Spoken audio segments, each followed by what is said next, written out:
সকাল বন্ধুরা। তো মেয়েকে স্কুলে দিয়ে চলে এসে এবার দেখো বাড়ির কাজকর্মে লেগে পড়েছি। তো আজকে স্কুল যাওয়ার সময় কোনো কাজই করা হয়নি সেরকম।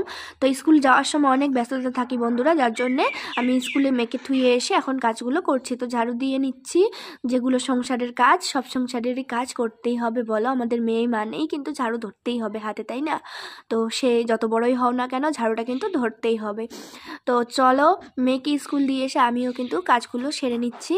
সকালে ঝাড়ু দিয়েছি, তবুও মানে ভালো করে দেওয়া হয়নি, ঝাড়ু দিয়ে নিচ্ছি। তো এই হলো আমার ছোট্ট বাড়ি। যাই হোক, নিজেরটা যেমনই হোক ভালোই হয় বলো। তো আমার এই ছোট্ট বাড়িতে সবাইকে কিন্তু অনেক অনেক স্বাগত। তো তোমরা কিন্তু প্লিজ প্লিজ আমার এই ছোট্ট মানে চ্যানেলটার পিছনে থেকো, আমার পাশে থেকো। তো যাই হোক, এইভাবে আমি ছোট ছোট ভিডিও দিতে থাকবো। তোমাদের যদি ভালো লাগে অবশ্যই একটা লাইক কমেন্ট করে পাশে থেকো।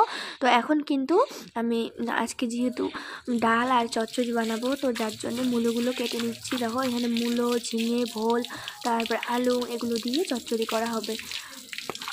তো এই চচ্চড়িগুলো খেতে কিন্তু বন্ধুরা একদমই ভালো লাগে। তো চলো। আর তোমার হঠাৎ করে চলে আসলো বৃষ্টি, তার জন্য কিন্তু আর কোনো ভিডিও করা হয়নি বন্ধুরা। তো আজকের মতো এইটুকুই, দেখা হচ্ছে নেক্সট ভিডিওতে। ততক্ষণের জন্য ভালো থেকো, সুস্থ